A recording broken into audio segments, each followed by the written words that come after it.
Bueno, buenas tardes. Vamos a empezar.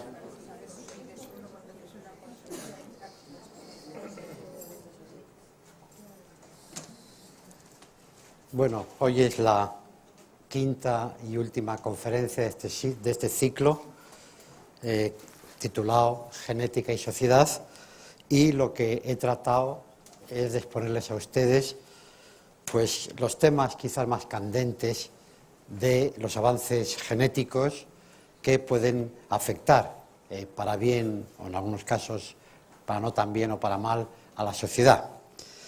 Empezábamos el primer día hablando del diálogo entre bioética y genética, unos planteamientos de unos principios generales. La segunda intervención fue sobre la reproducción humana, el comienzo de la vida humana, las técnicas de reproducción asistida. El tercer día fue sobre la utilización de las células troncales como la esperanza para muchas enfermedades hasta ahora incurables y que quizá en un futuro no demasiado lejano pues puedan encontrar solución. Ayer vimos el tema de la clonación y hoy vamos a hablar de la genómica, y dentro de la genómica haremos hincapié especial en el proyecto Genoma Humano y sus aplicaciones y sus problemas éticos y jurídicos que en ocasiones se puedan plantear. Como en días anteriores, y como son temas científicos y muchos de ustedes no tienen por qué tener esos conocimientos científicos básicos, pues voy a dedicar los primeros minutos a tratar de exponer las cosas para que entiendan de qué va el tema de la genómica y el proyecto Genoma Humano. Podría empezar la casa por el tejado, pero entonces no sacarían el provecho, creo yo, del contenido de mi intervención. Bueno, lo que indica en esta primera diapositiva es que vamos a hablar, por un lado, de proteínas y, por otro lado, de ADN, donde está contenida la información genética. Al de las proteínas, lo único que quiero comentar es que son moléculas que pueden tener un papel estructural para formar las células o pueden tener un papel fisiológico si actúan como enzimas para catalizar y presidir los procesos fisiológicos que dan la vida a las células. Por consiguiente, aunque en una célula hay muchísimas más tipos de moléculas, pero es evidente que las proteínas juegan un papel muy importante. Y esas proteínas que juegan ese papel importante son un tipo de moléculas químicas que son polipéptidos. Polipéptidos quiere decir que la unidad de construcción de esa molécula es el péptido. Y en el péptido, perdone por el lenguaje químico, pero tiene que ser así, el componente principal del péptido es el aminoácido. Entonces, esos elementos, aminoácidos que forman los péptidos, los tenemos que relacionar con los componentes del ADN. Y el ADN, como indicó aquí, es un polinucleótido. En lugar de polipéptido es polinucleótido. La unidad que lo construye es el nucleótido y el elemento fundamental del nucleótido es la base nitrogenada. Bases nitrogenadas que pueden ser de 4 tipos: adenina, timina, guanina, citosina, que suelen referirse a ellas por la primera letra de la palabra, en mayúscula. Otra cosa que creo que es importante, que es el meollo de todo lo que vamos a tratar de explicar esta tarde, es que existe una gramática y un lenguaje genético. Entonces, una forma de plantear esa gramática y lenguaje genético es diciendo que la analogía semántica que puede haber entre una gramática normal, la que nosotros utilizamos para hablar o para escribir, esa gramática normal tiene un abecedario de 4 letras, pero ese abecedario de 4 letras, en términos biológicos, son las 4 bases nitrogenadas, adenina, timina, guanina, citosina, que acabo de referirme a ellas como componentes de la molécula de ADN. Con las 4 letras de este abecedario se pueden escribir 20 palabras. Esas 20 palabras se corresponden, en términos biológicos, con los 20 tipos distintos de aminoácidos esenciales que forman las proteínas. Es decir, que aunque pueda haber innumerables, iba a decir infinitas, ilimitadas proteínas, en todas ellas solo se pueden encontrar 20 tipos de aminoácidos. Por consiguiente, con el lenguaje de las 4 bases nitrogenadas que hay en el ADN, se van a construir, de alguna manera, los 20 aminoácidos que se corresponden con las 20 palabras en esa comparación gramatical del lenguaje que estoy haciendo.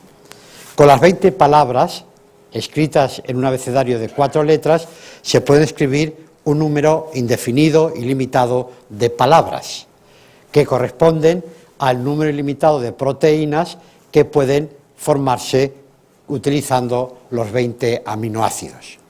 Y si tenemos un número ilimitado de frases, con ellas podemos formar un número ilimitado de libros diferentes que en términos biológicos se corresponderían con un número ilimitado de organismos, todos ellos diferentes. Por consiguiente, en biología se va a utilizar un lenguaje y una gramática que sería comparable a lo que había puesto en la primera columna como un lenguaje gramatical ordinario, pero no con un alfabeto de 20 y tantas letras, sino solo de 4 letras, etc. Y todo eso, una vez que he relacionado en términos biológicos el lenguaje gramatical, todo eso en la genética se puede sustentar gracias a que la información genética está contenida en esa molécula química que es el ADN, que es el polinucleótido formado por esas bases nitrogenadas, que hay además una clave o código de codificación, que además para pasar de la molécula química ADN a la molécula química proteínas hace falta 2 pasos que son el proceso de transcripción y el proceso de traducción, de tal manera que la información genética que está en el ADN al final termina dando lugar a la síntesis de la proteína que ese gen en concreto codifica. Y luego además, puesto que estamos hablando de organismos y ya en charlas anteriores en algún momento hemos hablado de cuestiones de desarrollo, pues aquí en este caso los genes, la información genética además tiene que estar regulada en su expresión. Creo que ya les dije, me parece en alguna charla anterior, que si nosotros, por ejemplo, tenemos en nuestras células 23.000 genes, pues no es lógico que los 23.000 genes funcionen a la vez en una célula de hígado y a la vez en una célula de riñón, porque cada célula necesita unas proteínas específicas para su función y, por tanto, la expresión de unos genes específicos. Entonces, cuando empezó la genética, en tiempos de Mendel, pues se hablaba de genes, se hablaba de factores. Bueno, Mendel no hablaba de genes porque la palabra gen no existía mientras Mendel vivió, es posterior a él, pero en cualquier caso se hablaba de factores hereditarios mendelianos que posteriormente se llamaron genes. Pero los genéticos o genetistas de aquellos primeros tiempos no sabían qué eran, cuál era la base molecular de eso que llamaban genes o eso que llamaban factores hereditarios. Y bueno, pues tuvo que pasar un tiempo hasta que se demostró que la información genética está contenida en el ADN. Es decir, que los genes son un trozo más o menos largo de ADN.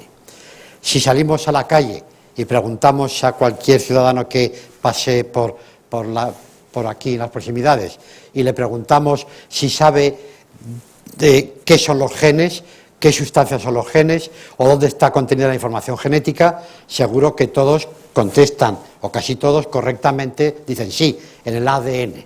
Incluso algunos dirán hasta ácido desoxirribonucleico, porque todavía saben más que la media de los ciudadanos. Pero en cualquier caso, de ahí no pasan.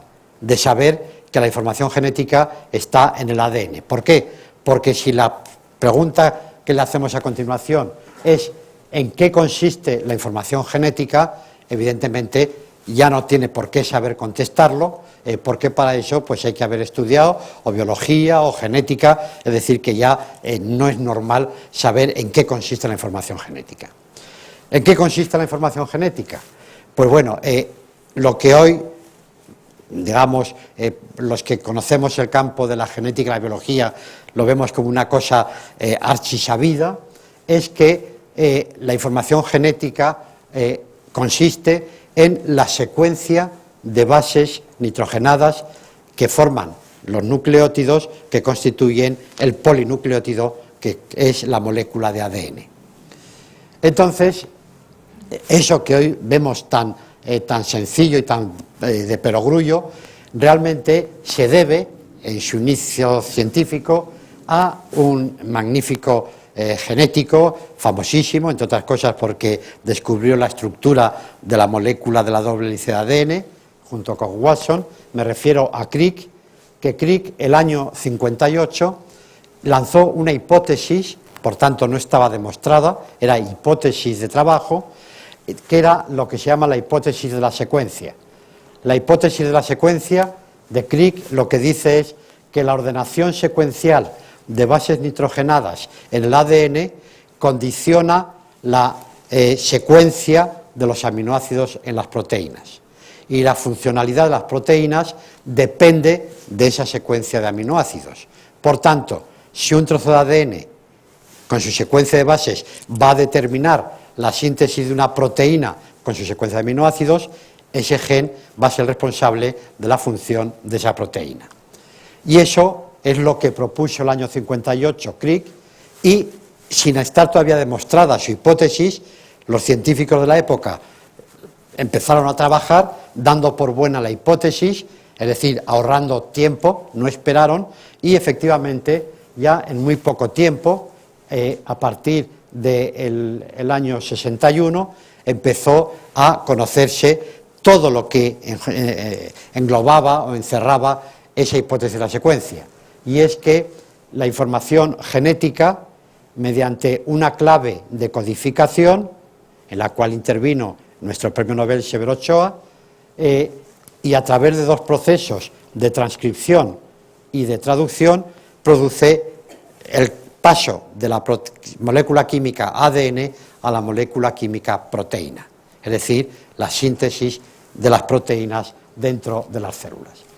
De una manera gráfica puede que sea útil esta diapositiva. Aquí tenemos el ADN lo represento con dos rayas por aquello de la doble hélice, que son dos hélices de ADN. Una de las hélices que pongo aquí, hélice codificadora, es la que lleva realmente el mensaje de ese gen. El gen es un trozo de ADN, y entonces ese mensaje de la hélice codificadora, mediante el proceso de transcripción, se transcribe, es una redundancia, a la síntesis de un ARN mensajero. ARN es otro ácido nucleico parecido al ADN, una pequeña diferencia. En cualquier caso, el mensaje del gen que lleva en la hélice codificadora ha sido transcrito a un ARN mensajero, y ese mensaje va a ser traducido para que se sintetice la proteína con la secuencia de aminoácidos que represento aquí como ceros. Esa secuencia de aminoácidos que va a dar la funcionalidad a la proteína depende, por tanto, de la secuencia de los nucleótidos que había en el ADN que constituía ese gen. Esa es la esencia de la genética, esa es casi la esencia de nuestra vida en el sistema Tierra en el que vivimos. El primer día les puse esta diapositiva simplemente por situarnos en el tiempo, en una cronología de la genética, y simplemente decirles que una de las cosas fundamentales que va a ser para lo que vamos a ver hoy la genómica es una de las técnicas que incluía la nueva genética, que se desarrolló en la década 75-85, que es la técnica de secuenciación del ADN, que veremos después. Por otro lado, a partir del año 95 hasta la actualidad ha venido el desarrollo de la genómica. La genómica, que se puede definir como la disección molecular del genoma de los organismos, entendiendo por genoma el conjunto del ADN del organismo contenido en un juego cromosómico. Por ejemplo, en la especie humana, pues tenemos 23 pares de cromosomas en nuestras células.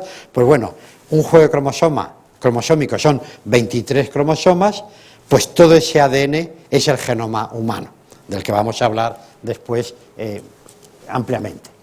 Entonces, bueno, pues la genómica, en realidad la palabra genómica empezó a utilizarse en 1986 y 87, pero fue ya a partir del año 95 cuando, como veremos, se desarrolla todo lo que es la genómica hasta el momento actual.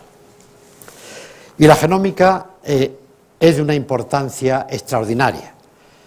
Recojo aquí dos afirmaciones hechas por personas de elevado prestigio en el campo de la genética.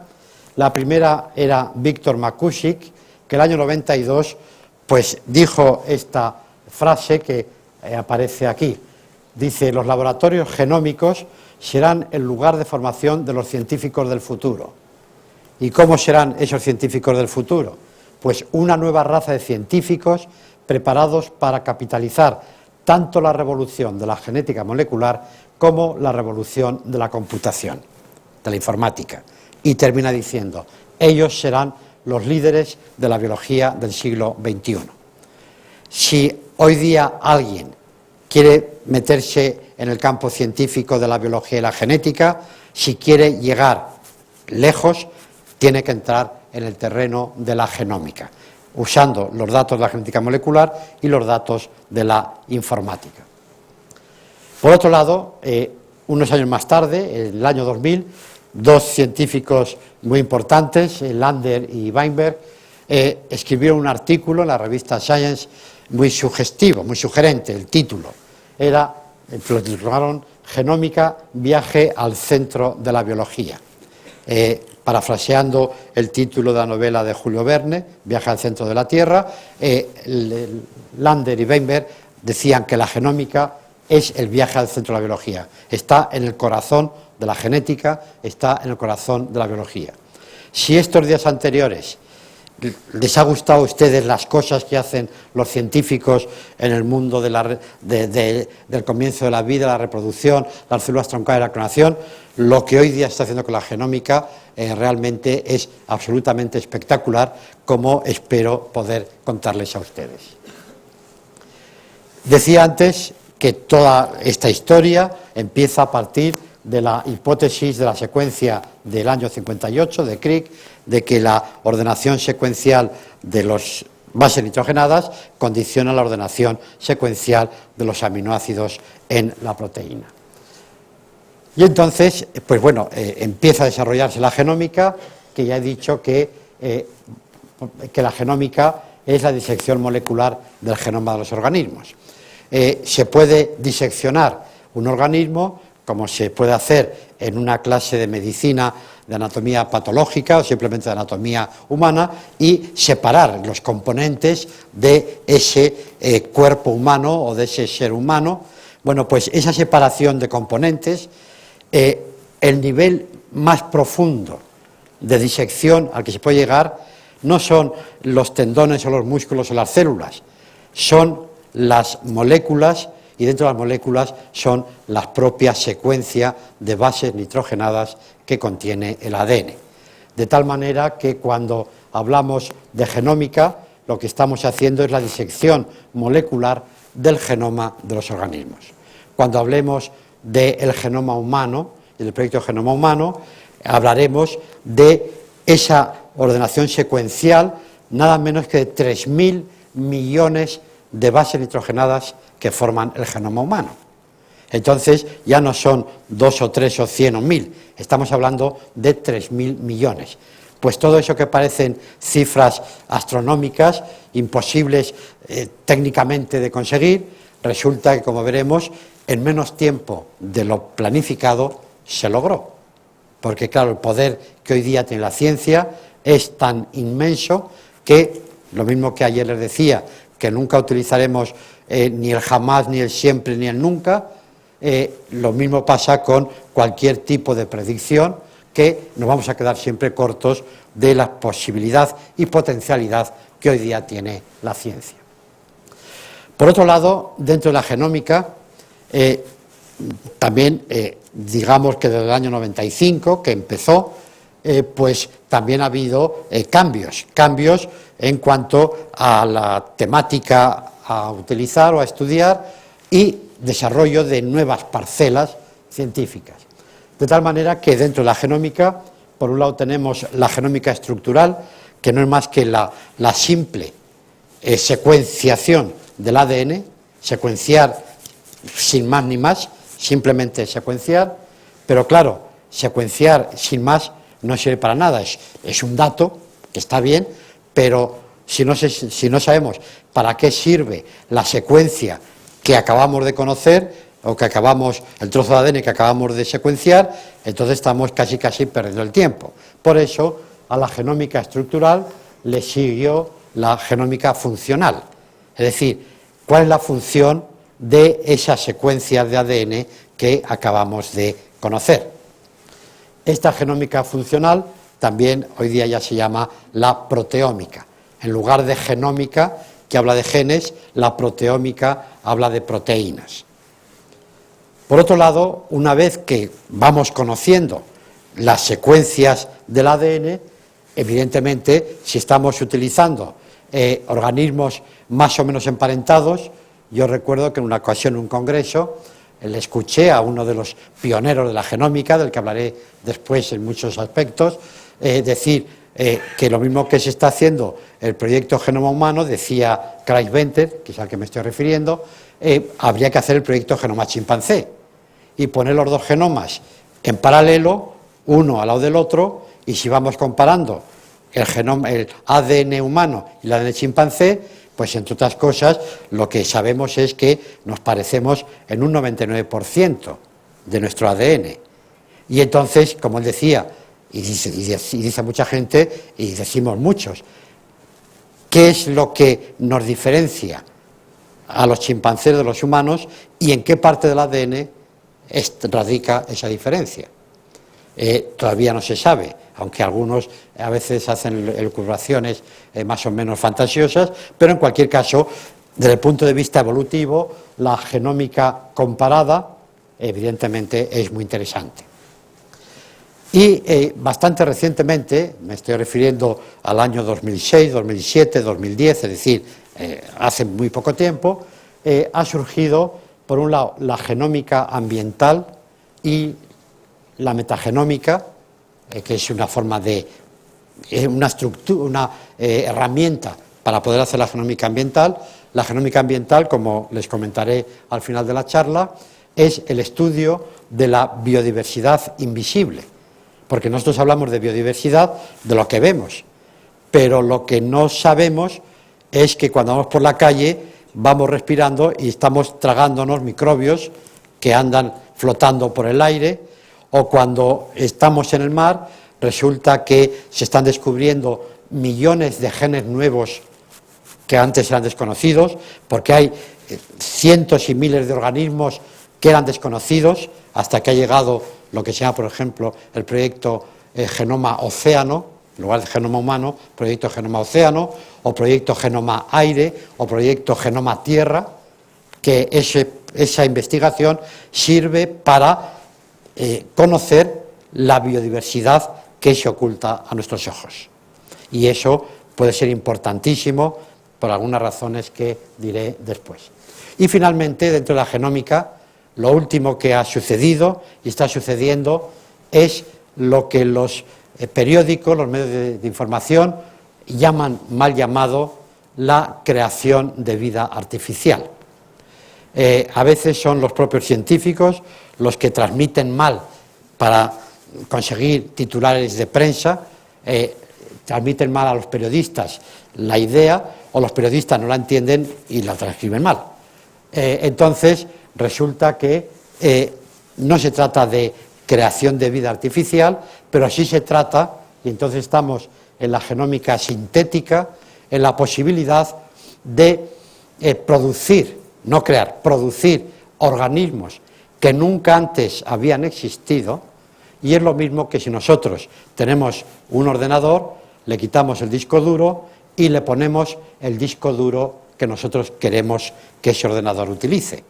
Si nosotros a una célula bacteriana desprovista de su información genética le metemos un ADN que hemos sintetizado químicamente en el laboratorio, conseguiremos un tipo de organismo que nunca había existido, pero que, como les comentaré después, ese nuevo tipo de organismos, pues a lo mejor es capaz de producir una fuente de energía para el futuro, energía limpia, que haga innecesario el petróleo.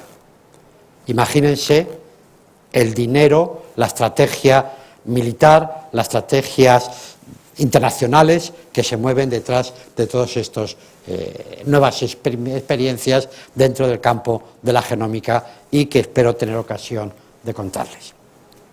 Entonces, efectivamente, el ADN es la base, es donde está la información genética. Pero lo que interesa es saber leer el mensaje que lleva un trozo de ADN. Entonces, en esta fotografía, esto es un virus, y a este virus, el virus tiene una cápsula externa de naturaleza proteica, y dentro de la cabeza es donde está empaquetado la molécula de ADN, que es su genoma, el genoma del virus. Con una técnica adecuada, pues se puede, digamos, explotar esa partícula viral, y bueno, pues aquí se ve toda esta cosa que aparece por aquí. Esto es el ADN que estaba metido dentro de la cabeza del virus. Aquí hay un extremo de esa molécula de ADN y aquí está el otro extremo. Pero evidentemente, aunque esto es una técnica de microscopía electrónica, nosotros no podemos saber qué mensaje lleva escrito esa molécula de ADN. O si vemos esta fotografía al microscopio, estos son cromosomas humanos, esto es una célula humana, pues todo esto que aparece aquí es la forma típica de los cromosomas humanos y esto es ADN, pero naturalmente aquí no podemos saber qué lleva escrito cada cromosoma humano, porque el ADN lo vemos pero no podemos leerlo, o incluso, aunque utilizáramos otra técnica, como por ejemplo esto es un cromosoma humano, la parte central que tiene forma de cromosoma en comparación con lo que estamos viendo en esta otra fotografía. Esto es lo que se llama el armazón proteico del cromosoma, y toda la mancha grisácea que le rodea es el ADN de ese cromosoma. Y evidentemente podemos verlo en microscopía electrónica y con todo el detalle que queramos, pero no podemos leer qué lleva escrito ese ADN. Lo que la genómica trata de hacer es leer el mensaje genético del ADN de los cromosomas humanos. Entonces, para eso hacía falta dar con la herramienta de trabajo, las técnicas de secuenciación. Las técnicas de secuenciación del ADN se deben a dos científicos, a Sanger y Gilbert. A Sanger ya le habían dado el premio Nobel por secuenciar las proteínas, es decir, la secuencia de aminoácidos, y le dieron su segundo premio Nobel por saber secuenciar las moléculas de ADN, es decir, la secuencia de bases o de nucleótidos. Y lo compartió ese premio Nobel con Gilbert. El caso es que de lo que se trata, no voy a explicarles las técnicas, simplemente la he dejado aquí para no perderla en el ciberespacio, si la hubiera borrado, es que se trata de utilizar una técnica que al final nosotros en el laboratorio vamos a poder ver cosas como estas. Esto que aparece a la izquierda es lo que se llama un gel de electroforesis, donde cada una de las barras horizontales corresponden a trozos de ADN que nosotros sabemos por la técnica utilizada que a lo mejor este trozo corresponde a un ADN que terminaba en una timina o en una guanina, o en una adenina, o en una citosina. Es decir, que leyendo estos escalones, digamos, de fragmentos de ADN, pues podemos saber que la secuencia de bases de ese trozo es la que aparece aquí: 3 citosinas, 3 timinas, 2 guaninas, es decir, ya estamos pudiendo leer realmente lo que ese trocito de ADN llevaba. En este otro caso, ese trozo de ADN pues llevaba una timina, luego adenina, guanina, un montón de adeninas y luego otra guanina. Es decir, como digamos las bases de los fragmentos de ADN son aleatorias, no podemos predecir qué es lo que va a llevar escrito. Eso lo tenemos que leer y después de leerlo interpretarlo con el código genético que se descubrió. Cuando se empezaron con estas técnicas, naturalmente los primeros escarceos como técnica de laboratorio, pues aquí aparece Sanger. Realmente todos los métodos actuales de secuenciación son los que utilizó Sanger, los de Gilbert no se utilizan, aunque también tuvo su premio Nobel, pero son los de Sanger. Y al principio, en los años 77, 81, 82, lo que hacía era secuenciar trozos pequeños de ADN, genomas pequeños, de un virus, 5.000 y pico bases, o de el ADN mitocondrial humano, 16.500 y pico bases, o otro virus, el fago lambda, 48.000 bases. Pero claro, esto estaba bien hacer un laboratorio para aprender la técnica y, digamos, para jugar con estas cosas, jugar científicamente con estas cosas. Pero si en mente los investigadores tenían los proyectos genómicos de organismos más complejos, la cantidad de ADN de esos organismos ya no es tan pequeño como estas cantidades, sino que iremos a los cientos de miles o millones o miles de millones, como es el caso de la mayoría de los mamíferos, entre ellos la especie humana, 3.000 millones de bases nitrogenadas. Es decir, digamos, el genoma humano, si lo escribimos, son 3.000 millones de letras las que tenemos que poner. Entonces, previendo que la cosa se iba a complicar, había que automatizar el proceso de secuenciación, hacerlo asequible en dinero y en manejabilidad, y el caso es que empezaron a darse con técnicas donde ya el hombre inventaba las técnicas y el resto lo hacía la máquina. Y lo que el hombre inventó es que, en lugar de ver esos fragmentos escalonados que hemos visto de ADN, lo que se hacía era que una máquina leyera eso, pero con colores, de tal manera que el color rojo, por ejemplo, pertenece a una de las bases nitrogenadas, por ejemplo adenina, el azul a otro, el verde a otro, el amarillo a otro, y entonces los picos que van apareciendo corresponden con los escalones de esa electroforesis que veíamos antes. Y claro, cuando se utiliza esto, entonces, a la vez que las máquinas, con lectores láser, por ejemplo, son capaces de leer automáticamente los picos de colores y escribir debajo la secuencia de bases que tenía ese trozo de ADN. Y haciendo esta técnica, pues efectivamente se podía secuenciar grandes cantidades, fragmentos de ADN, y por tanto se pensaba que se podía abordar como proyecto de investigación, incluso a nivel universal, como se planteó, genomas tan grandes como el genoma humano de los 3.000 millones de bases nitrogenadas. Lógicamente, los primeros genomas que se secuenciaron fueron los que aparecen aquí, son todo especies bacterianas. En todos ellos, bueno, se puede ver que aparece Venter.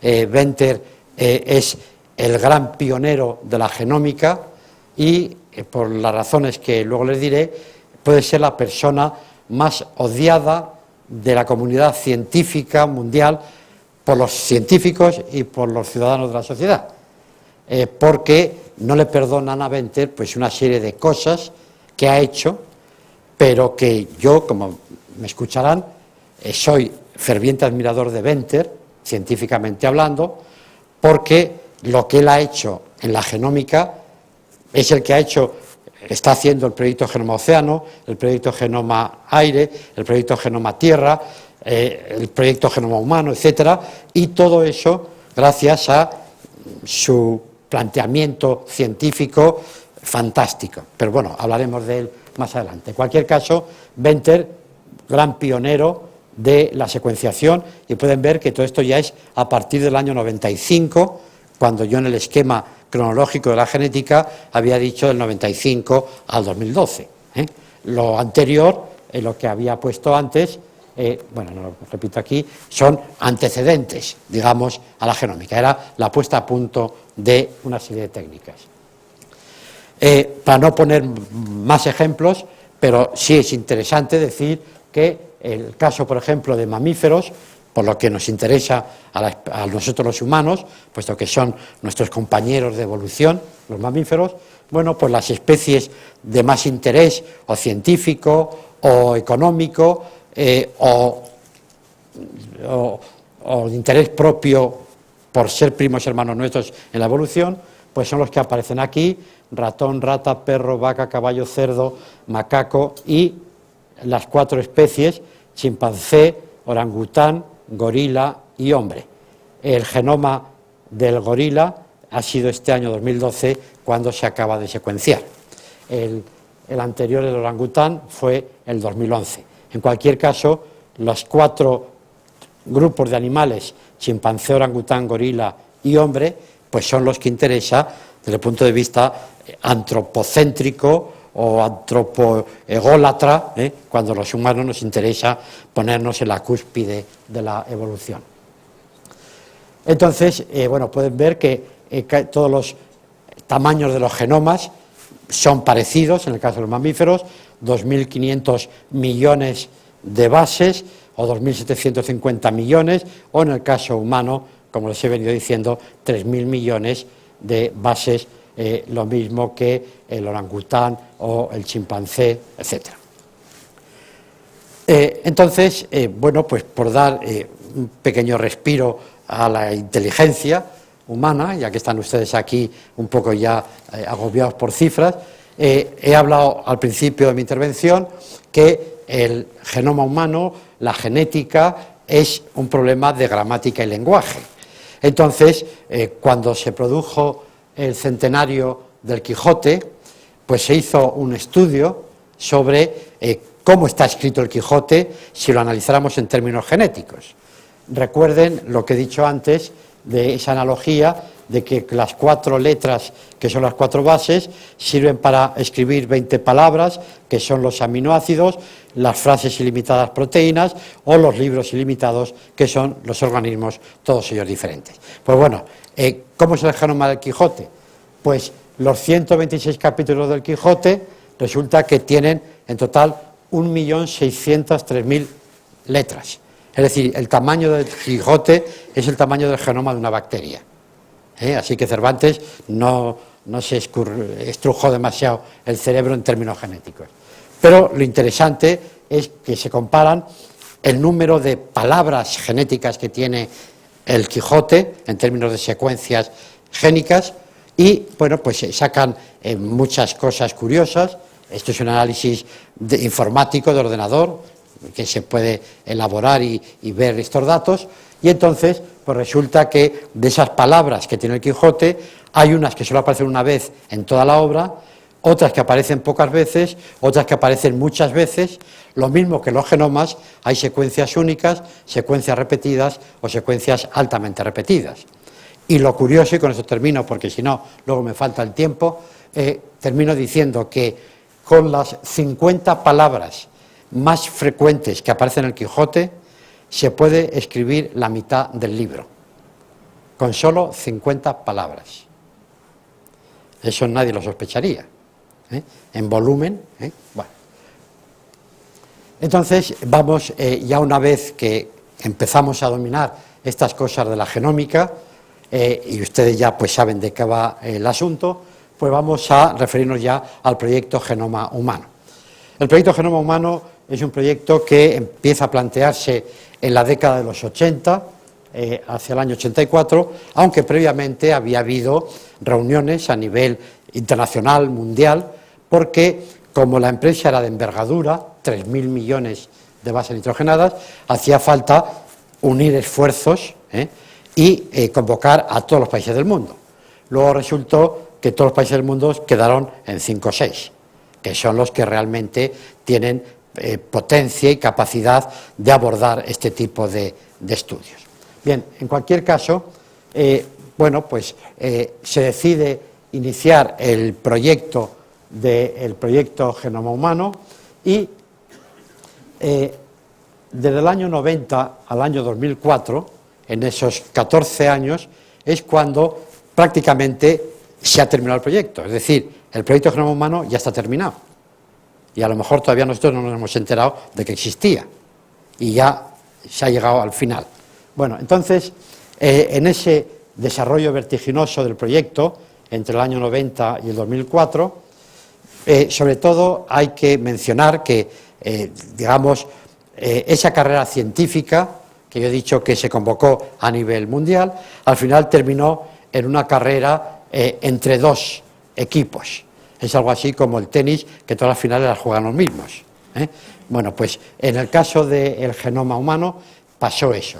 Había un grupo de investigación, que era un consorcio internacional que dirigía Francis Collins.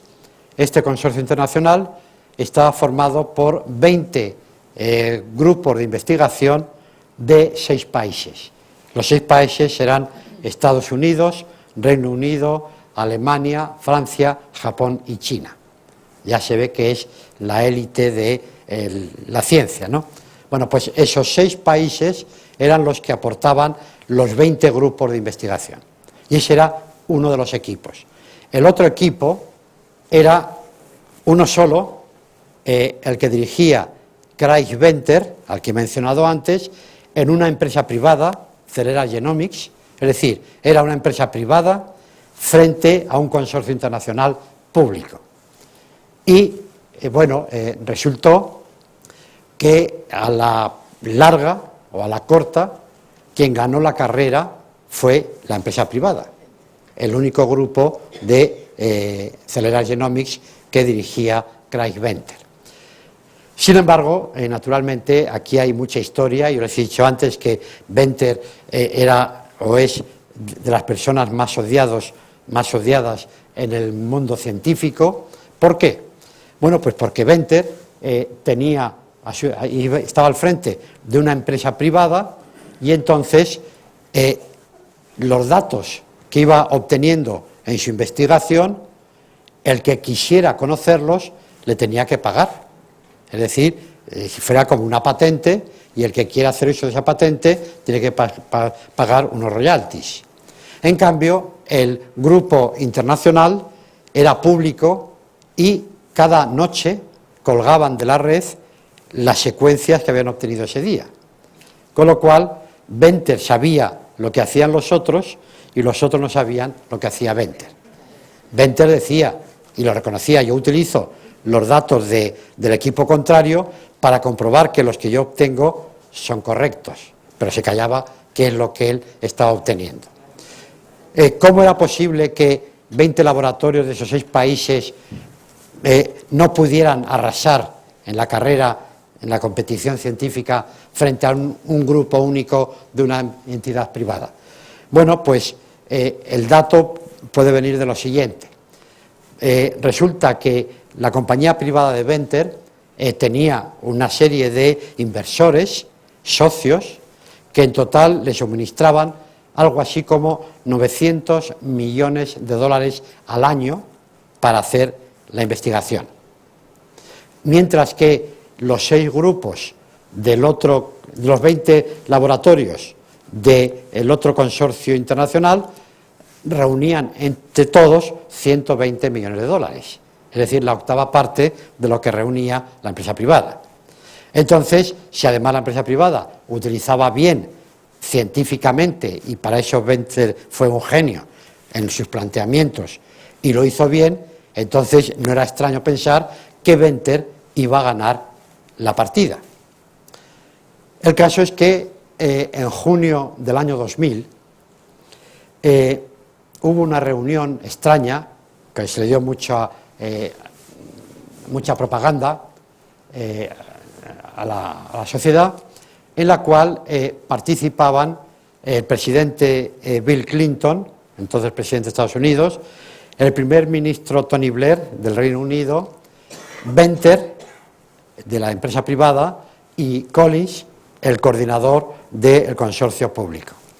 Y en esa ceremonia del mes de junio del año 2000 le dijeron a Venter que o vienes a esta ceremonia a decir que los dos ciclistas han llegado exequo a la meta, o puedes olvidarte de recibir el premio Nobel alguna vez en tu vida, porque Estados Unidos no te apoyará si no pasas por esa especie de show que era muy falso.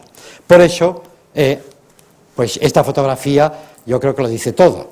Este es Venter, con una cara de circunstancias que no puede evitar. Este es Collins, muy contento, y a derecha e izquierda de Bill Clinton. En la presentación, la participación de Tony Blair se hizo por videopantalla y tal, o teleconferencia, pero el caso es que aquí lo que decía Bill Clinton es que los dos equipos habían llegado a la vez. Quien había llegado primero era Venter, pero tuvo que pasar por el aro. Hay una autobiografía de Venter que es una delicia leerla, y claro que cuenta todos estos trapos sucios, y naturalmente uno se da cuenta cómo se manejan las cosas a veces en la ciencia.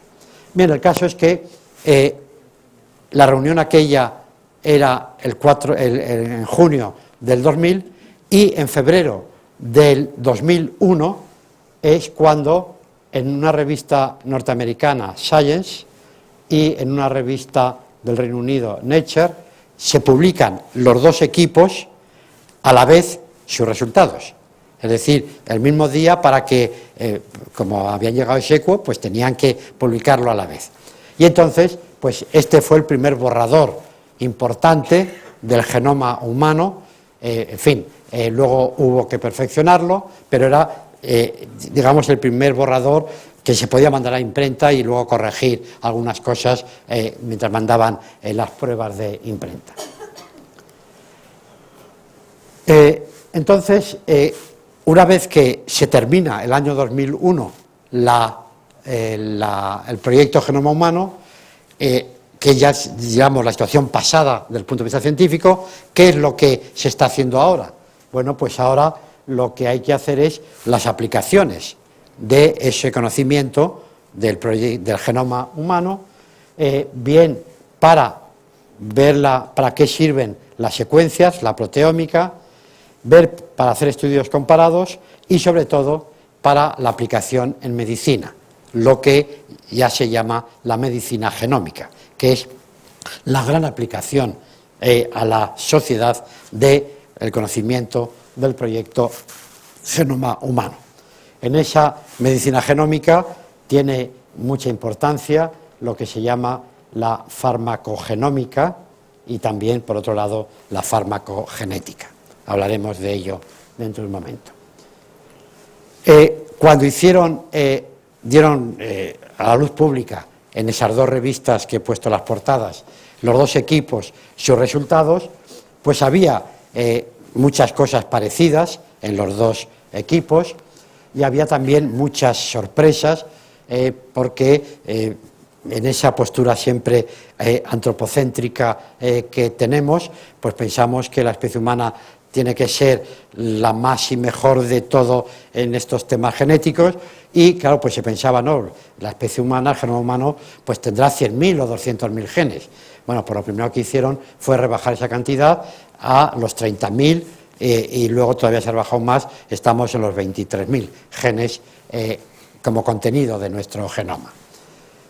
Por otro lado, sobre estructura genética del genoma, en una de las publicaciones decía que el genoma humano es como un desierto con oasis.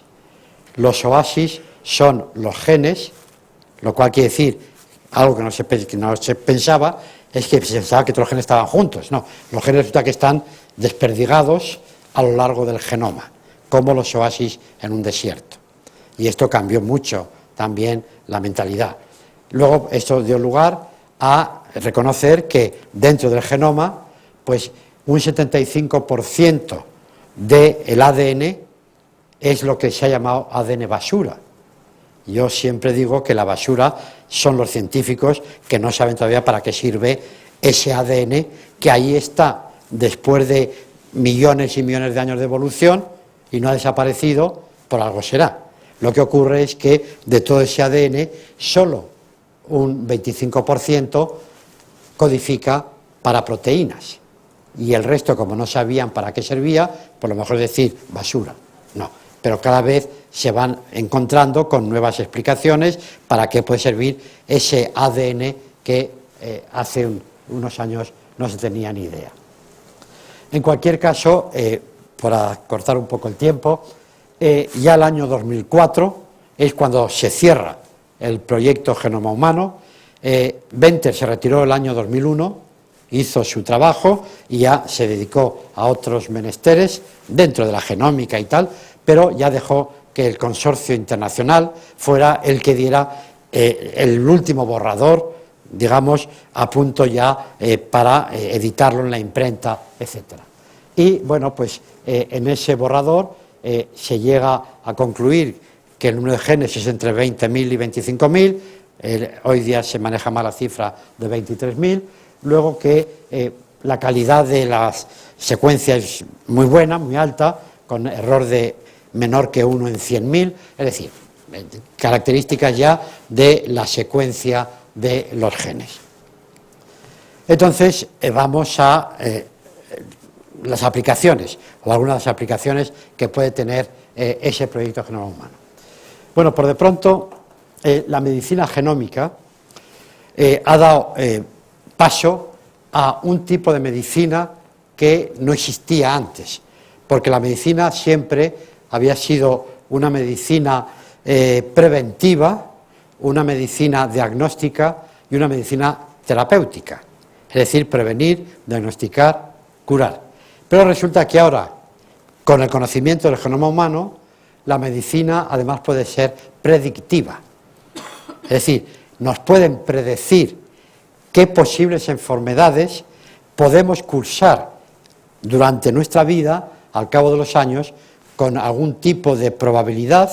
Hay que huir siempre de los datos exactos y absolutos, pero en cualquier caso nos podemos hacer un análisis de nuestro genoma, de nuestros genomas, y nos lo analizan y dicen, pues usted lleva aquí en su genoma una mutación, lo cual le predispone a cursar un cáncer de colon, un cáncer de ovario, un cáncer de mama, tal o cual enfermedad, con una cierta probabilidad. Entonces, claro, si ya nos predicen lo que nos puede pasar, naturalmente eso nos puede cambiar la vida. Hay mucha gente que prefiere no conocer, prefiere meter la cabeza en el suelo, como la avestruz, o gente que prefiere conocer para tratar de prevenir las situaciones. Entonces, entre los problemas éticos que plantean estos conocimientos está lo del derecho a conocer o el derecho a no saber, qué cosas pueden cambiar en la medicina convencional cuando se utilicen los datos genómicos, de ello vamos a hablar algo. Por de pronto, medicina predictiva. En segundo lugar, es que ahora, como todos leen cosas de genética, como todos le dan a la tecla de Internet y todos se leen todo lo que aparece en Internet, pues todos saben todo, o tienen un lío monumental. Pero en cualquier caso, lo que sí sucede es que cuando alguien detecta una enfermedad en una persona, un hombre o una mujer, entonces hasta ahora, digamos que el paciente era el individuo, y va al médico y el médico trataba de curarle y tal. Pero ahora cuando va el paciente al médico y ese paciente tiene una enfermedad de tipo genético, resulta que ya no es solo él el que empieza a temblar, sino que todos sus parientes se plantean si ese gen, que le han esa mutación que resulta que tiene fulanito o menganita, no lo tendría yo también porque el abuelo fulano resulta que...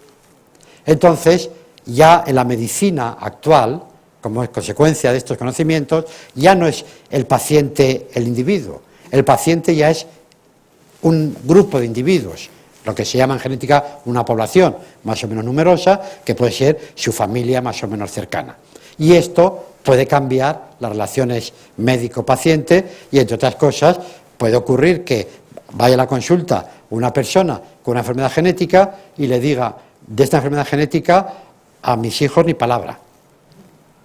Y el médico se encuentra con la obligación moral y el problema ético si tiene que romper el secreto médico, porque son dos valores éticos que están enfrentados. Por otro lado, existe también el problema del in-paciente. Esto del impaciente no es el impaciente de aquel torero, que decía dos palabras, impaciente, sino que el IN-paciente, ¿quiénes son? Son las personas que al día de hoy, por un análisis genómico, les detectan una mutación que puede producirles una enfermedad que en este momento es incurable, pero que ese individuo no puede tratarse porque en este momento está sano. Es decir, es una persona sana que sabe que puede, en un futuro más o menos próximo, enfermar por esa causa genética, pero que en este momento no hay curación para esa enfermedad. Y esto es un trauma psicológico importante. Por tanto, es una figura nueva que aparece en la medicina del impaciente. Por supuesto, aunque esto no es específico de la medicina genómica, en la cuestión de la información, quién debe informar, cómo informar, cuándo informar y a quién informar, eso pasa con cualquier enfermedad. Pero lo que pasa es que ahora con la genética, pues mucho peor. Algo muy importante en la medicina genómica es lo de la farmacogenómica. La farmacogenómica es lo que los medios de comunicación llaman, a mi juicio mal llamado, medicina a la carta. Es lenguaje periodístico. Es mejor llamarla medicina personalizada. Hay un razonamiento que es muy lógico de aceptar. Dos personas que tienen la misma enfermedad, a las dos le recetan el mismo medicamento y puede ser que uno cure y el otro no cure. O puede ser que los dos curen, pero uno sin secuelas colaterales y otro con efectos secundarios importantes. ¿Y esto por qué puede ocurrir? Pues sencillamente porque todos los fármacos, los medicamentos, son moléculas químicas que interaccionan con moléculas del cuerpo humano que actúan como receptoras, como efectoras, etcétera. Y claro, si los genotipos son distintos, las moléculas receptoras de un paciente pueden ser distintas que la molécula receptora de otro paciente. Y el mismo fármaco a uno le cura y al otro no, porque las moléculas que tenían que reconocer el fármaco, unas funcionan bien y otras funcionan mal. Entonces, ¿qué va a pasar en el futuro? Pues en el futuro, y además esto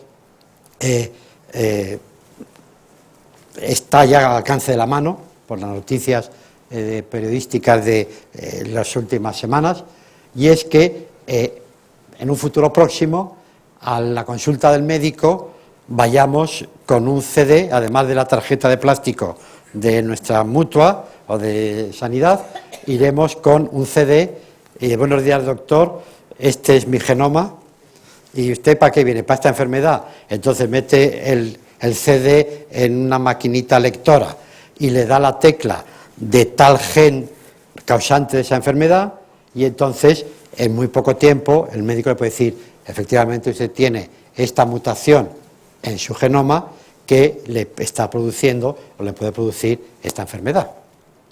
Es decir, que la medicina del futuro no va a ser solo medicina de plástico, de tarjeta de mutualidad, sino que va a ser también de CD con la información genómica de los pacientes que acudan a la consulta. Entonces, si el médico, al ver el genoma del organismo del paciente, ve que tiene tal o cual mutación de esa enfermedad, podrá mandarle el remedio, el medicamento más adecuado para el genotipo del paciente, con lo cual la medicina y la receta será personalizada en función de los datos genéticos que tiene el médico sacados del CD que contenía el genoma del paciente. Y eso, que parecía que era utópico que llegara a poder utilizarse, hace pocos años en la prensa, que ya están en el mercado máquinas de bajo costo que permiten leer el genoma que se lleve en un CD y además que en 24 horas, si uno no tiene el genoma, te lo hacen. Y además con un precio, pues no era muy superior a los 1.000 euros. O sea, ahora puede ser caro, pero claro, todo esto con el tiempo cada vez será más barato y la potencialidad de información que va a tener todos estos datos realmente va a ser espectacular en la medicina del futuro. Y puestos a hacer proyectos genomas peculiares, pues ya está en marcha, por ejemplo, el proyecto Genoma Cáncer. El proyecto Genoma Cáncer, bueno, pues ya en el mundo hay una serie de grupos de investigación que lo que están haciendo es coger el ADN de los tumores de pacientes que tienen tal o cual tipo de cáncer, analizar ese ADN y comparar qué es lo que tienen en común las personas que tienen cáncer, qué es lo que tienen en común las personas que tienen ese tipo de cáncer, con lo cual, al final, por ejemplo, los datos bastante actuales, estos son del año 2010, se analizaron, se estudiaron algo más de 3.000 pacientes que tenían en conjunto 26 tipos diferentes de cáncer y al analizar el ADN de esos tumores, de esas células cancerosas, pues se llegó a ver que había 158 regiones genómicas que estaban modificadas en esos cánceres y de las que 122 no se sabía todavía que tenían relación con el cáncer. Con lo cual, el primer descubrimiento importante, saber que había 122 partes del genoma, del ADN, que tenían influencia en el cáncer. Y luego, comparando el ADN del genoma de cada paciente y el de sus muestras tumorales, resulta que el 75% de los genes alterados son comunes a todos los tipos de cáncer y solo el 25% son específicos de cada tipo de cáncer. Es decir que, claro, esto pasa en las familias, pues sabemos que hay cierto tipo de cánceres, pensemos cáncer de mama. Hay 2 mutaciones estudiadas desde hace ya unos cuantos años que producen el cáncer de mama. Entonces, resulta que el 5% de las mujeres con cáncer de mama llevan una mutación de estas a las que me estoy refiriendo. Pero el hecho de tener esa mutación solo produce el cáncer de mama o de ovario en el 60% de las mujeres que lo llevan. Y esto tiene su importancia porque ha habido casos de mujeres que tenían antecedentes familiares de cáncer de mama y, horrorizadas ante lo que les podía venir encima, decidieron hacerse una mastectomía bilateral, se cortaron los 2 pechos. Entonces, cuando esto sucedió por primera vez, pues, en fin, se revolucionó toda la clase bioética del mundo para ver si aquello había estado bien, había estado mal, pero en cualquier caso es una reacción psicológica ante el fuego. Hay quien se tira por el balcón y se mata, o hay quien pues trata de buscar otra solución. Entonces, este tipo de estudios del genoma humano pues son importantes. Por otro lado, esos conocimientos del proyecto Genoma Humano también tienen problemas jurídicos. Por ejemplo, afectan a la privacidad de las personas. Hoy día los ciudadanos somos de cristal, somos genéticamente de cristal. ¿Por qué?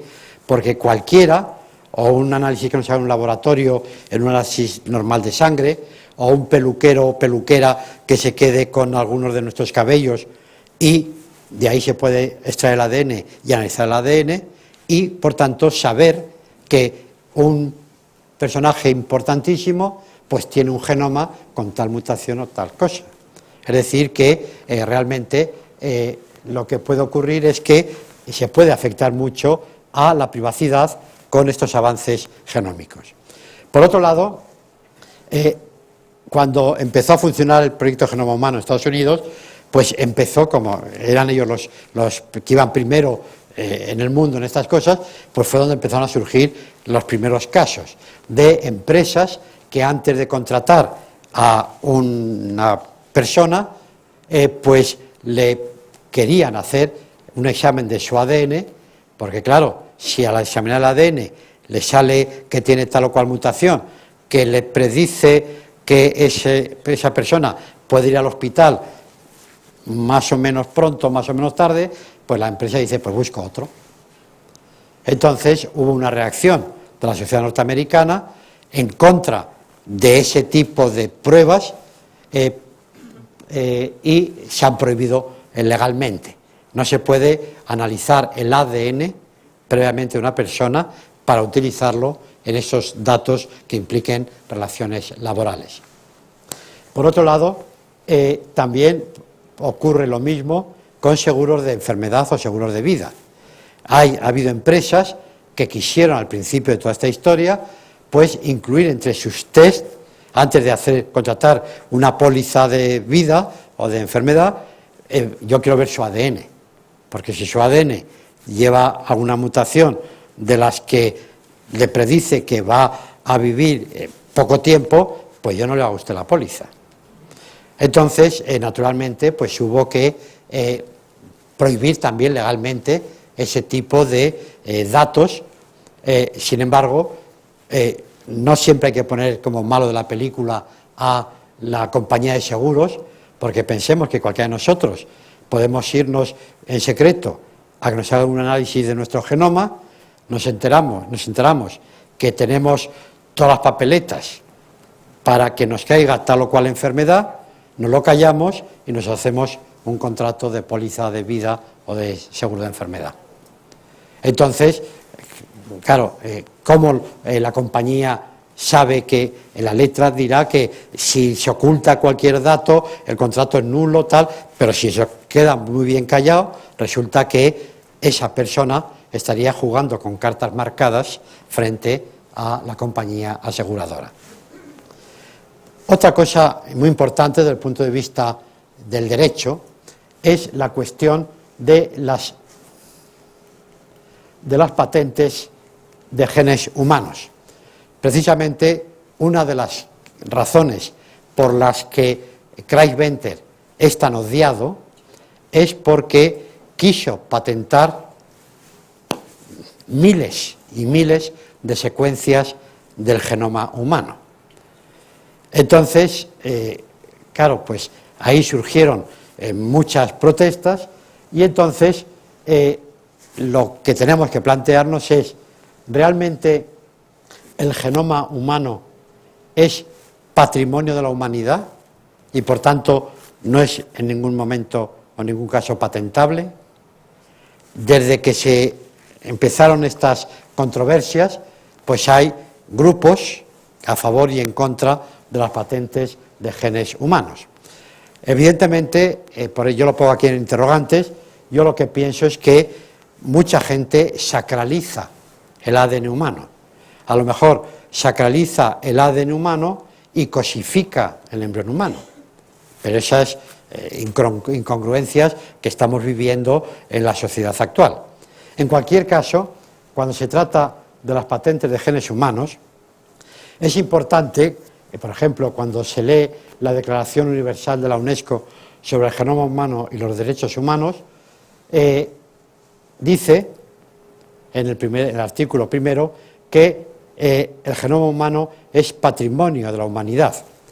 Lo malo es que lo que realmente dice ese artículo aquí lo pone, pero ahora lo recalco, es que en sentido simbólico el genoma humano es patrimonio de la humanidad. Yo conocí mucho a un profesor uruguayo que presidió el comité jurídico que redactó esta Declaración Universal de la UNESCO. Y él me dijo, hemos estado discutiendo durante 4 años este documento. Empezaron por mandato de Mayor Zaragoza cuando presidía la UNESCO. Bueno, el caso es que 4 años trabajando grupos de expertos y en todas las discusiones quedó clarísimo que el primer artículo de la declaración ponía el genoma humano es patrimonio de la humanidad, no ponía lo de sentido simbólico. Pero en la última reunión, en donde ya no intervenían los expertos, sino que eran ya representantes gubernamentales, en esa última reunión, después de 4 años, decidieron incorporar lo de en sentido simbólico, con lo cual echaron agua al café y ya esa declaración no sirve para nada. Además, en la propia declaración, el artículo 4 dice: el genoma humano en su estado natural no puede dar lugar a beneficios pecuniarios. Entonces el problema está que las secuencias que, por ejemplo, Venter quería patentar, y de hecho se patentan, no solo Venter, sino ya en todo el mundo, no es estado natural, con lo cual ya los abogados mercantilistas pues pueden discutir en sus bufetes y ganar mucho dinero defendiendo a quien quiere patentar o a quien no quiere que se patente. Por otro lado, también la Convención de Derechos Humanos y Biomedicina también dice que el cuerpo humano y sus partes no deben ser como tales fuente de lucro. Entonces, la discusión es: ¿el ADN es parte del cuerpo humano o el ADN no es parte? Y nuevas discusiones, y en fin, el caso es que todavía en el mundo no estamos puestos de acuerdo. ¿Y qué resulta que pasa en España? En España, en la ley de patentes, tuvo que incorporar la directiva europea del año 98 sobre protección jurídica de invenciones biotecnológicas. Y al incorporarla, literalmente, no han inventado nada en España en esto, hay un artículo de la ley de patentes dice: no podrán ser objeto de patentes el cuerpo humano en los diferentes estadios de constitución y desarrollo, así como el simple descubrimiento de uno de sus elementos, incluida la secuencia o secuencia parcial de un gen. Es decir, la ley parece clarísima que prohíbe las patentes de genes, de secuencias. Pero el mismo artículo, en el párrafo siguiente, dice: sin embargo, pues ya la hemos estropeado. El sin embargo ya indica que, efectivamente, dice, un procedimiento técnico, incluida la secuencia o secuencia parcial de un gen, podrá considerarse como una invención patentable. Con lo cual, en España y en todo el mundo, los genes humanos son patentables. Hay datos, en fin, estos son ya muy antiguos, pero en todas las oficinas de patentes, en Europa, en Estados Unidos, en Japón, los genes humanos se patentan. Para que se acepte en la oficina de patentes la patente de un gen humano, tiene que demostrarse que no es descubrimiento, sino que es invención, tiene que demostrarse que es novedoso, que aporta nuevos datos, hasta los desconocidos, y que tiene una utilización práctica. Si se cumplen esos 3 requisitos, ninguna oficina de patentes del mundo puede negar la patente de una secuencia del ADN humano.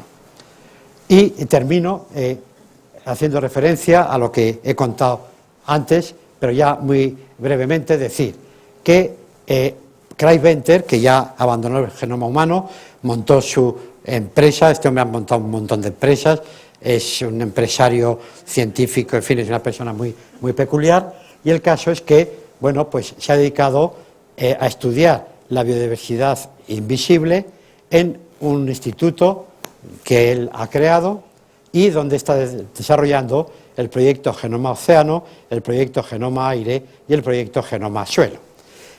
Los primeros datos, para darnos cuenta ante lo que estamos y lo que va a venir, es que, por ejemplo, el proyecto Genoma Océano es que en un barco que él tiene, cada 200 millas náuticas toma una muestra de agua de mar y la mandan por avión a su laboratorio en Estados Unidos para analizar lo que hay allí.